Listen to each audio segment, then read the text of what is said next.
Olá, você está no canal Mundo Invisível e eu sou o Fernando Caçamiga. Estamos aqui mais uma vez para mais um capítulo do livro Brasil, Coração do Mundo, Pátria do Evangelho. Vamos iniciar hoje o capítulo 5, Os Escravos. Veremos qual é a reação de Jesus quando Ismael, que é o espírito responsável pelo Brasil, leva a Jesus o problema da escravidão.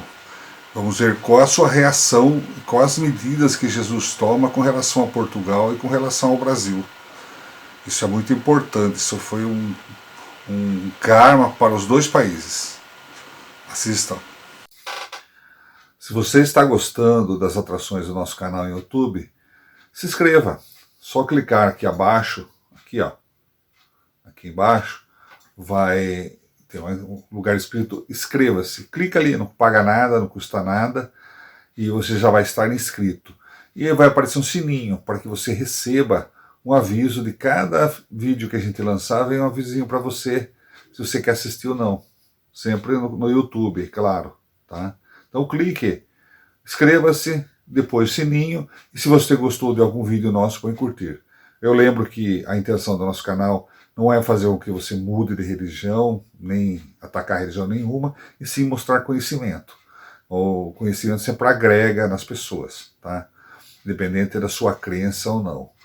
Agora, se houver alguma monetização, nosso canal é voluntário, nós estamos aqui para ganhar dinheiro, e qualquer monetização do canal será doada às instituições de caridade de Sorocaba, tá bom?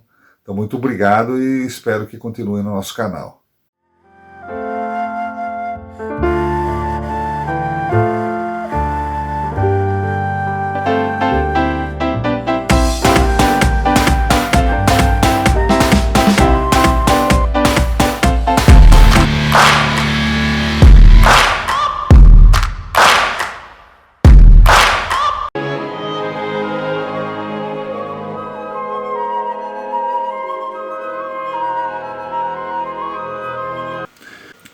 Nós vamos estudar um fato histórico que mostra uma história do Brasil não contada nos livros de história, mas uma história de um mundo paralelo.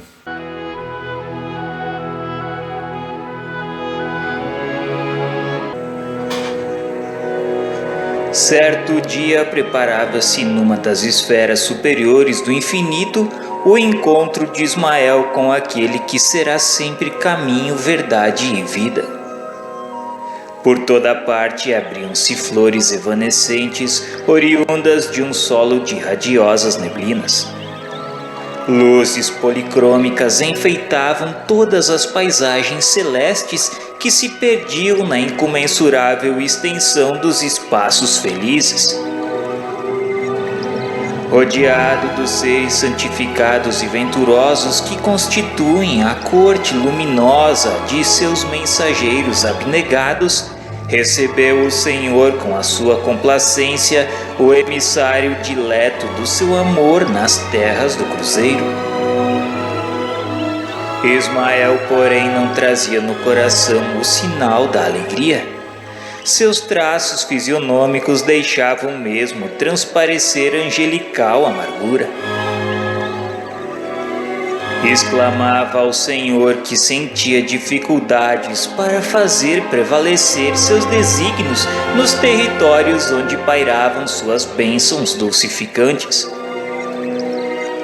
É que a civilização que ali se iniciava, sob os imperativos da sua vontade compassiva e misericordiosa, acabava de ser contaminada por lamentáveis acontecimentos.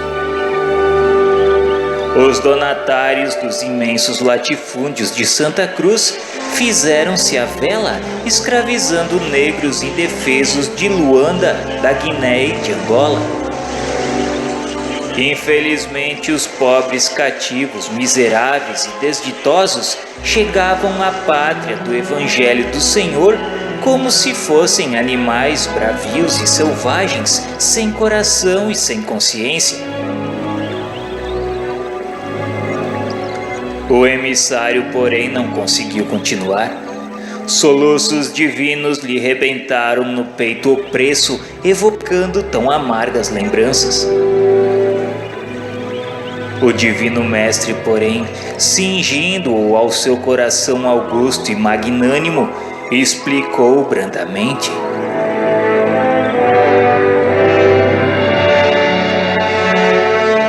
Ismael, a serena teu mundo íntimo no cumprimento dos sagrados deveres que te foram confiados.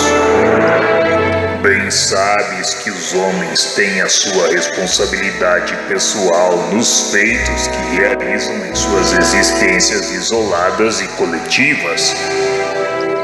Mas se não podemos tolher-lhes aí a liberdade, também não podemos esquecer que existe o Instituto Imortal da Justiça Divina, onde cada qual receberá de conformidade com os seus atos. Havia eu determinado que a terra do cruzeiro se povoasse de raças humildes do planeta, buscando-se a colaboração dos povos sofredores das regiões africanas. Todavia, para que essa cooperação fosse efetivada sem o atrito das armas, aproximei Portugal daquelas raças sofredoras sem violência de qualquer natureza. A colaboração africana deveria, pois, verificar-se sem abalos perniciosos no capítulo das minhas amorosas determinações. O homem branco da Europa, entretanto, está prejudicado por uma educação espiritual condenável e deficiente. E desejando entregar-se ao prazer fictício dos sentidos, procura eximir-se aos trabalhos pesados da agricultura, alegando o pretexto dos climas considerados impiedosos. Eles terão a liberdade de humilhar os seus irmãos em face da grande lei do arbítrio independente, embora limitado, instituído por Deus para reger a vida de todas as criaturas dentro dos sagrados imperativos da responsabilidade individual. Mas os que praticarem o nefando comércio sofrerão igualmente o mesmo martírio nos dias do futuro, quando forem também vendidos e flagelados em identidade de circunstâncias. Na sua sede nociva de gozo, os homens brancos ainda não perceberam que a evolução se processa pela prática do bem e que todo o determinismo de nosso Pai deve assinalar-se pelo amai o próximo como a vós mesmos. Ignoram voluntariamente que o mal gera outros males como um largo cortejo de sofrimentos.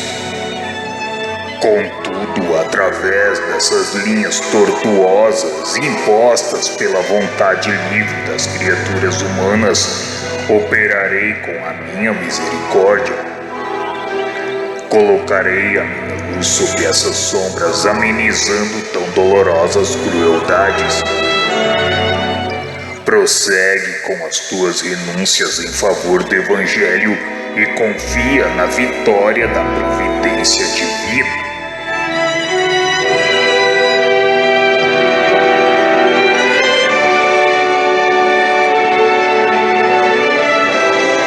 Calara-se a voz de Jesus por instantes, mas confortado Ismael perguntou se não teria algum meio direto de orientar a política dominante no sentido de se purificar o ambiente moral da terra de Santa Cruz. O divino mestre ponderou sabiamente.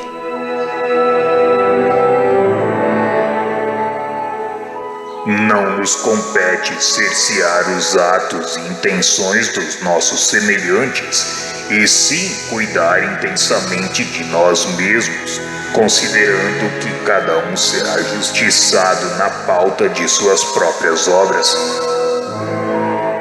Infelizmente, Portugal, que representa um agrupamento de espíritos trabalhadores e dedicados, remanescente dos antigos fenícios, não soube receber as facilidades que a misericórdia do Supremo Senhor do Universo lhe outorgou nestes últimos anos.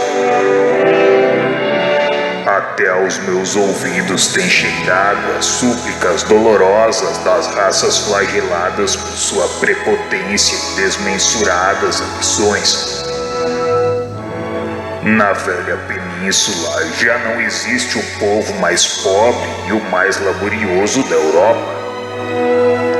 O luxo das conquistas lhe amoleceu as fibras criadoras e todas as suas preciosas energias e qualidades de trabalho vêm esmorecendo sob o amontoado de riquezas fabulosas. Entretanto, o tempo é o grande mestre de todos os homens e de todos os povos, e se não nos é possível cercear o arbítrio livre das almas, poderemos mudar o curso dos acontecimentos a fim de que o povo lusitano aprenda na dor e na miséria as lições sagradas da experiência e da vida.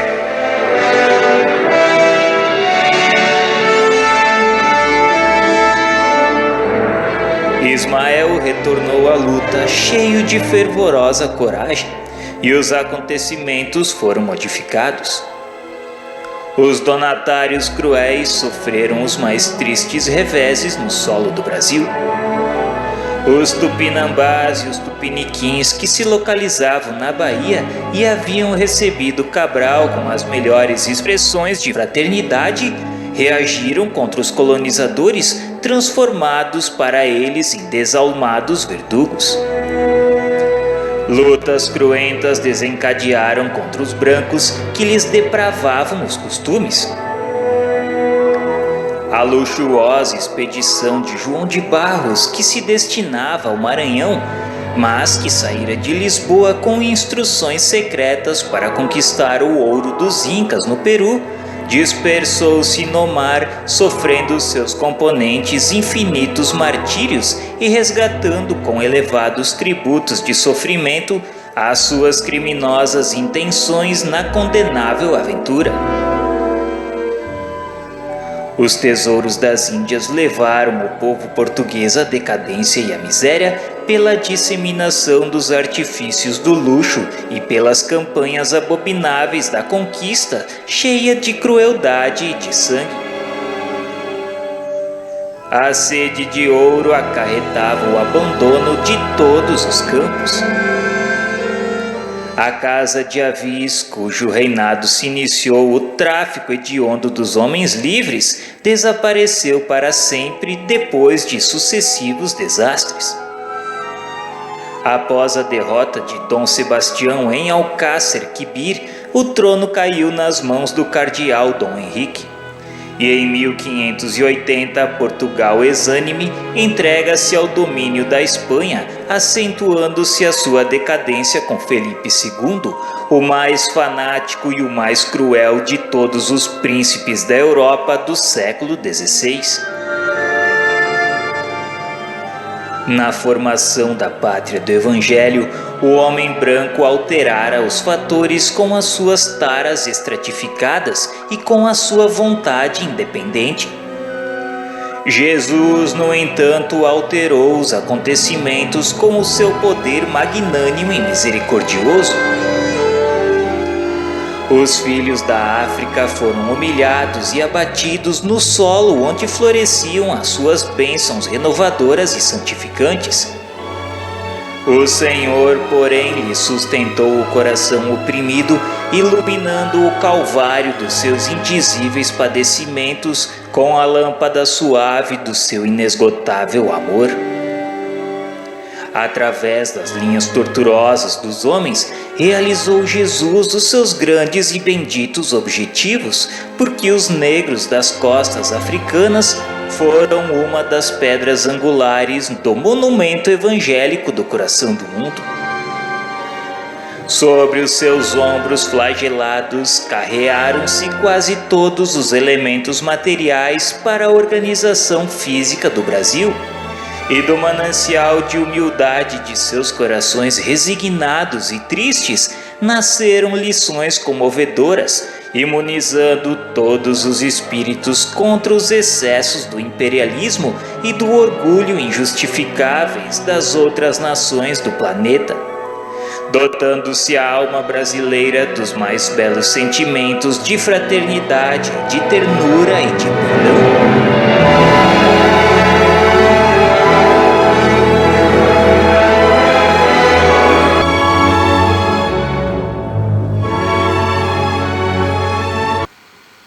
Meus amigos, uma situação difícil já começa a acontecer no Brasil, né? Para quem já assistiu os vídeos anteriores, os capítulos anteriores, nós sabemos que Jesus Cristo determinou que o Brasil fosse descoberto. Ele planejou através de Henrique de Sagres, que é o Elio, né? A reencarnação do grande sábio do Velho Testamento, o Elio, reencarnou como Henrique de Sagres para que fosse descoberto o Brasil. E Jesus pediu para que o Brasil fosse povoado, como o Brasil ia ser a missão do Brasil era o novo divulgador do evangelho dele. E ele pediu para que fosse povoado com o povo mais simples e pobre da Europa, que eram os portugueses, mas eles eram pobres, mas trabalhadores e honestos. E pediu também que fosse juntado o povo negro africano e os povos simples da nossa terra, que eram os índios, para formar uma raça mais pura, mais amorosa, para a divulgação do seu evangelho no mundo. Essa é a missão do Brasil. Aí os portugueses começaram já a abusar, né, das riquezas, como eles começaram a progredir através das riquezas brasileiras e de novas conquistas através das guerras, né? Que não tinha como conquistar nada se fosse pelas armas, né? E eles começaram a abusar disso. E aí Ismael, que vocês lembram que Ismael é o espírito superior que Jesus determinou que fosse o governador do Brasil. Ele foi o responsável pela organização brasileira, e é até hoje, é o protetor do Brasil, é o governador espiritual do Brasil. Então Ismael, não sabendo o que fazer, voltou a Jesus e falou: olha, mestre, não está dando, aquele povo simples e trabalhador não está querendo trabalhar, descartou que o Brasil era um país quente e pobre, e começou a trazer negro, africano, escravizando para os trabalhos mais pesados, mais rigorosos, e com isso começou o abuso. Eles traziam o pessoal como animais e tal. E Jesus, com a sua bondade, sua ternura, né, pediu para que Ismael, fica tranquilo, Ismael, que a justiça ela vem, e a melhor forma de lapidar um povo para a bondade, para o amor, através da dor. E não é que ele mandou a dor, né? Quem planta, colhe. Ele falou, olha, que não podia cercear o povo, o livre-arbítrio do povo português. Então ele não podia interferir nisso. O que ele podia fazer é manter neutro, porque o retorno viria. Né? E veio rápido. Portugal começou a ter reveses em guerras, começou a ter prejuízo, os índios começaram a ficar do lado dos franceses, dos holandeses, que invadiam o Brasil. E em 1580 ele perdeu uma guerra para a Espanha e passou a domínio espanhol. Então Portugal ficou 60 anos sob o domínio da coroa espanhola. Ficou de 1580 a 1640. E aí foi um sofrimento. Eles passaram praticamente a ser uma colônia da Espanha. Agregou o reino, Felipe II, que ele era muito mal também, né? Então eles sofreram muito. Isso foi uma boa lição para Portugal. Mas Jesus, com a sua infinita bondade, continuou sempre olhando pelos portugueses, né, e pelos brasileiros, e tomando conta da história. Vocês observem que a escravidão, desde que começou, nos primeiros anos do século XVI, nunca agradou a Jesus. Sempre foi uma coisa que ele repudiou. Só que ele nunca interferiu. O que ele fez é mandar emissários, nós vamos ver mais para frente, para que se resolvesse o problema da escravidão sem derramamento de sangue. Foi o que aconteceu. Então Pedro II veio e conseguiu fazer o que ele pediu. Mas isso é para mais para frente um pouquinho. Tá? Por enquanto nós estamos lá em 1580, 1600, tá? Estamos numa época que o Ismael ficou um pouco decepcionado, ele esperava que a coisa fosse avançar mais, de repente regrediu. E aí ele apelou, foi lá apelar, né? Mas Jesus deu uma acalmada, né? Fica tranquilo que as coisas são justas e vão se acomodar, né? Então, conforme o desenrolar dos capítulos, nós vamos sabendo mais sobre a história do Brasil. Não teve um fato em nossa história que não teve o dedinho de Jesus, de Ismael e de outros benfeitores espirituais agindo nos bastidores invisíveis de nossa história. E até hoje, para quem duvida, eu acredito que estão trabalhando ainda, porque a história não acabou ainda. Nós estamos no decorrer da história, nós fazemos parte da história, nós fazemos parte da história, tá? Por isso, faça a coisa certa para você ser um dos que estão colaborando com a obra de Jesus aqui no planeta e em especial no Brasil, né? Um abraço.